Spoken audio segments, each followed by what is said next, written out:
साथियों, पार्क में आप सभी का स्वागत है। P for political, A for analytic, R for research, C for centre.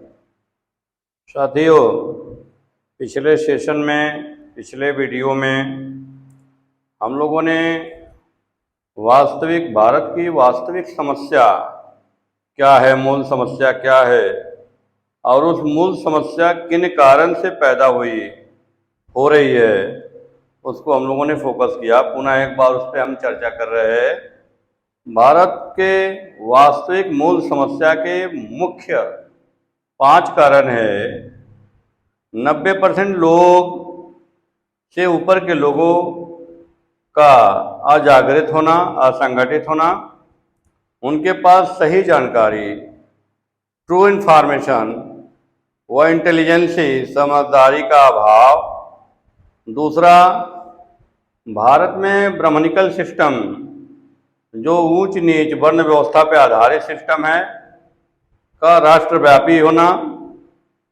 तीसरा, वास्तविक प्रतिनिधित्व अर्थात संख्या आधारित प्रतिनिधित्व का पूर्ण अभाव, जबकि ये लोकतंत्र की आत्मा होती है, प्रतिनिधित्व।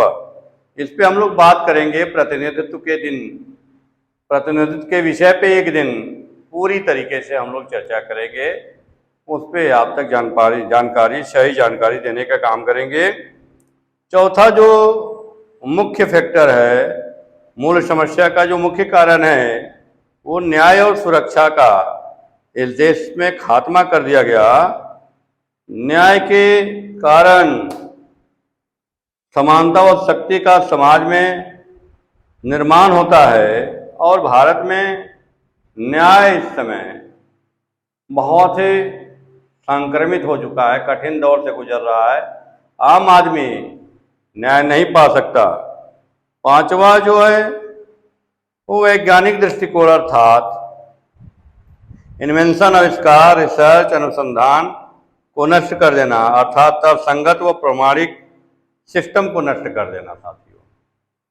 साथियों, ये जो 5 कारण है, 5 कारक है जो हमारी 9 वास्तविक समस्याएं जिनके कारण पैदा हो रही है, इसी के ऊपर फोकस करना है। इसी के ऊपर हम लोग जानकारी आप तक पहुंचा रहे हैं, क्योंकि साथियों, जानकारी अगर सही जानकारी आप तक नहीं जाएगी तो समाज में क्रांति, देश में क्रांति नहीं हो सकती, परिवर्तन नहीं हो सकता। इसलिए साथियों, सही जानकारी इस देश के लोगों तक पहुंचे, इसी के लिए इस लैब का, इसी के लिए हम लोग भारतवासी पार्टी और पार्क का निर्माण किए, ताकि आप तक सही जानकारी जाए। और सही जानकारी जब जाएगी तो इस देश का एक एक नागरिक अपने अधिकार को समझेंगे, अपने हक को समझेंगे, अपने जो दायित्व है, कर्तव्य है, उसको समझेंगे। ऐसा करने में जिस दिन यह देश सफल हुआ, उस दिन देश पुनः सोने की चिड़िया का देश बनेगा। साथियों, विकास के सारे ताले सत्ता के चाबी से खुलते हैं। थोड़ा सा इस पे हम लोग प्रकाश डालना चाहते हैं आपकी जानकारी के लिए, कि ये वास्तविक जानकारी आप समझिए कि विकास के सारे ताले सत्ता के चाबी से खुलते हैं। और सत्ता में 90% से ऊपर के लोगों का कोई भी ना तो कंट्रीब्यूशन है, ना तो रिप्रेजेंटेशन है। 2 बातें हैं। एक तो इनका जो कंट्रीब्यूशन होना चाहिए, जिस क्षेत्र में निवेश होता है, जिस क्षेत्र में आप लागत लगाते हैं, जिस क्षेत्र में आप इन्वेंट करते हैं, आप निवेश करते हैं, आविष्कार करते हैं, उसी क्षेत्र में आपको परिणाम मिलता है। साथियों, भारत की जो 90% से ऊपर की जनता है, वो पॉलिटिकल अवेयरनेस के लिए, पॉलिटिकल रिवॉल्यूशन के लिए, पॉलिटिकल क्रांति के लिए कुछ भी उसका कंट्रीब्यूशन नहीं।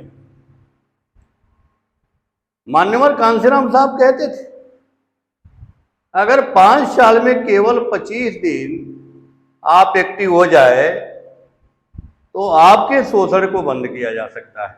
बहुत बड़ी बात कहा मान्यवर कांशीराम साहब ने कि टाइम मनुष्य के पास प्रकृति ने समय दे रखा है। अगर आप चाहते हैं देश के राजनीतिक व्यवस्था का परिवर्तन हो, देश में क्रांति पैदा हो, तो आपको 3 चीजों की तरफ ध्यान देना होगा। क्योंकि आपका जो निवेश है, आपका निवेश पॉलिटिकल रिवॉल्यूशन की तरफ जाना चाहिए, वो आपका निवेश नहीं हो पा रहा है। जो समाज नेतृत्व की तरफ बढ़ना चाहता है, उस समाज को सबसे पहले समय देना होगा। आप जो भी काम करें, अच्छा करे, बुरा करे, मजदूरी करे, किसानी करे, जो भी करे, दुकानदारी करे, जो भी करे, वो आप अपने जीविकोपार्जन के लिए करते हैं, सरकार को टैक्स देने के लिए करते हैं। लेकिन आप इन सारे कार्यों को करते हुए पॉलिटिकल अवेयरनेस के लिए अगर आप इन्वेस्टमेंट नहीं करते, निवेश नहीं करते, तो आपको आने वाले समय में अपेक्षित रिजल्ट नहीं मिलेगा और आपको हक और अधिकार से वंचित कर दिया जाएगा। खास करके रिप्रेजेंटेशन से जो आप हजारों सालों से वंचित है, वो उसी का परिणाम है कि हमारा और आपका जो निवेश है, जो बौद्धिक निवेश है, जो आर्थिक निवेश है, जो हम लोगों का समय का निवेश है, वो तीनों में से एक भी निवेश समाज का या आम लोगों का नहीं हो रहा है। अगर हम लोगों ने हफ्ते में 1 घंटे का भी समय पॉलिटिकल रिवॉल्यूशन के लिए दिया, हफ्ते में अगर एक भी मीटिंग जो आपके हितों के लिए, आपके प्रतिनिधित्व के लिए रिवॉल्यूशन करती हो, ऐसे संगठनों की मीटिंग को अटेंड करते हैं, तो आने वाले समय में बड़ी क्रांति हो सकती है। एक जिले की लगभग जो पॉपुलेशन है वो 25 से 30 लाख है। आप सोच सकते हैं कि एक जिले में अगर 25 से 30 लाख लोगों का केवल 10% यानी 2.5 लाख लोग जागृत हो जाए, पॉलिटिकली अवेयर हो जाए, तो पूरे देश की व्यवस्था को बदल सकते हैं। ऐसा क्यों नहीं हो रहा है? क्योंकि जो जानकारी देने का स्रोत है, जो जानकारी जाने वाली सिस्टम है, उस सिस्टम पे शासक वर्ग का कब्जा है। शासन करने वाले लोग उस पर कब्जा जमा के बैठे। और आप जाते होगे हाईवे पे तो देखते होगे, उसमें एक बोर्ड लगाया जाता है डाइवर्शन, रोड का डाइवर्ट कर देते हैं। ठीक उसी प्रकार जो शासन सत्ता में बैठे लोग हैं, वो लोग हमारे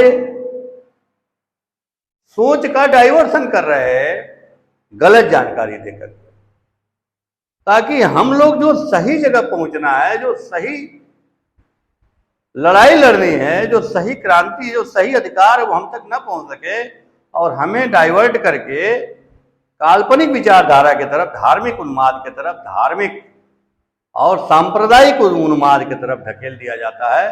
और हम एक दूसरे को नीचा दिखाने में, लड़ने में, लड़ाने में खप जाते हैं, मर जाते हैं।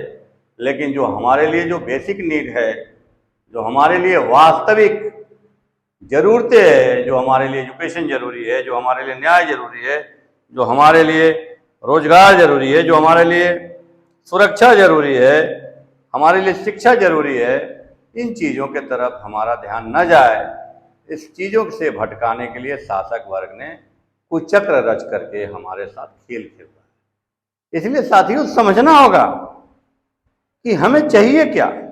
हमारा जो निवेश है, प्रकृति ने हर व्यक्ति के पास समय दे रखा है, और समय किसी का दिया हुआ नहीं है, प्रकृति का दिया हुआ, प्रकृति प्रदत्त है।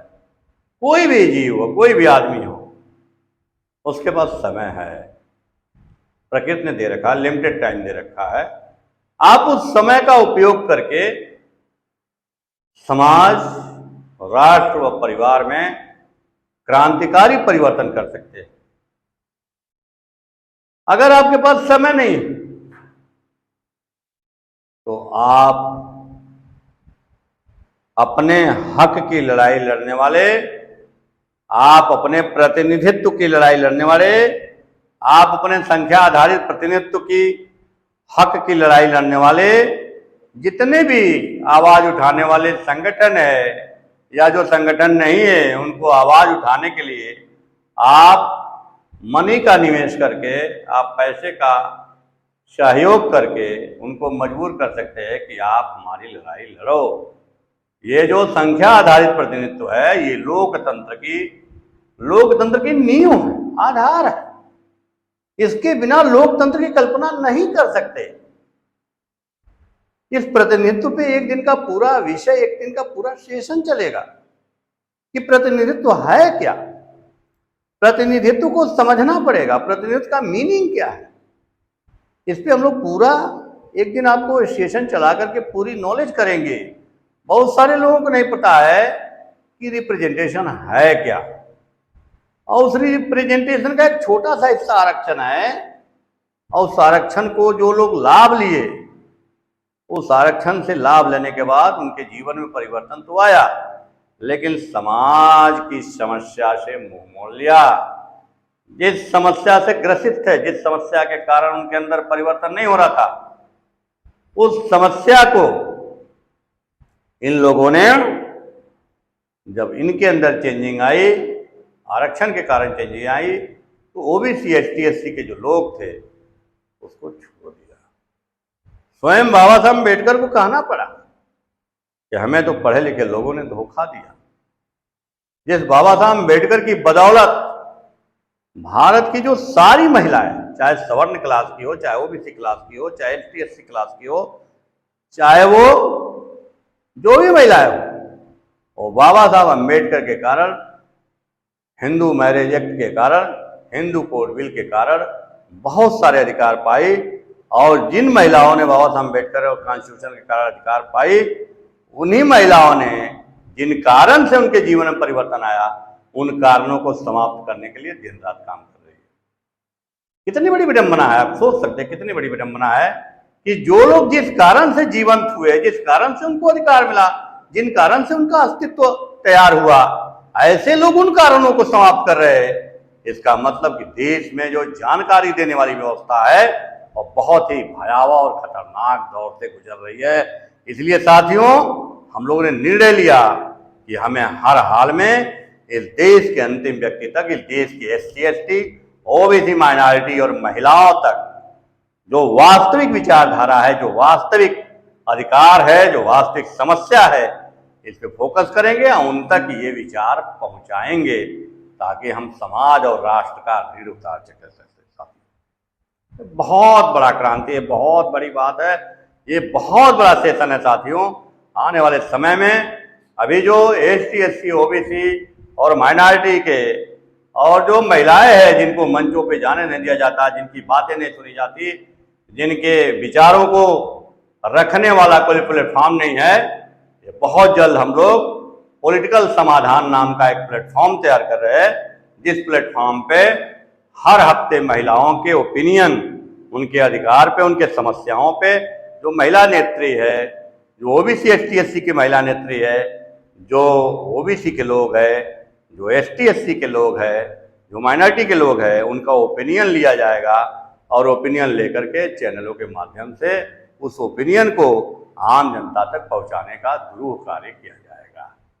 इसलिए साथियों, बहुत बड़े कंसेप्ट के साथ, सोच के साथ इस कार्यक्रम को हम लोग चला रहे हैं साथियों, ताकि आप तक जो वास्तव में राजनीति क्या होती है, राज मने स्टेट सरकार, जो सरकार को बदलने वाली नीति है, उसको राजनीति कहते हैं। इसलिए साथियों, राजनीति बहुत ही महत्वपूर्ण विषय है।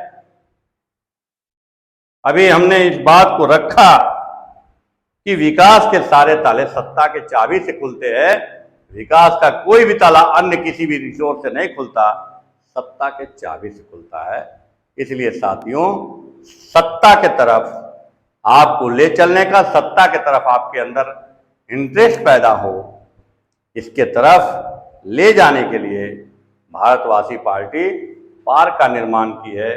इसलिए साथियों, ये जो विचारधारा है आप तक पहुंचे और आप इस पे चिंतन करें, मनन करें, इस पे आप लोग विचार करें और ज़्यादा से ज़्यादा अपने लोगों तक इस विचारधारा को शेयर करें। साथियों, इस विचारधारा को आप लोग अपने लोगों तक पहुंचाएं ताकि उनके अंदर मानसिक गुलामी खत्म हो और वो लोग सही चीज़ जान सके। साथियों, सही जानकारी उन तक जा सके। ये आपका भी दायित्व है कि अपने लोगों तक सही जानकारी पहुंचाएं और इस चैनल को सब्सक्राइब करें। इस चैनल के माध्यम से बहुत सारे विचार अनवरत गति, जब तक हम लोग जिंदा है तब तक इस विचारधारा के एक एक पॉइंट को, इस समस्या के एक एक पॉइंट को आप तक पहुंचाने का उदाहरण दे करके, सबूत दे करके, तर्क और प्रमाण की कसौटी पर खरा उतरने वाली बात को आप तक पहुंचाने का हम लोग कार्य करते रहेंगे। इन्हीं बातों के साथ आप लोगों ने हमारी बात को ध्यानपूर्वक सुनी। बहुत बहुत धन्यवाद, साधुवाद। जय भारत, जय भारतवासी, जय भीम।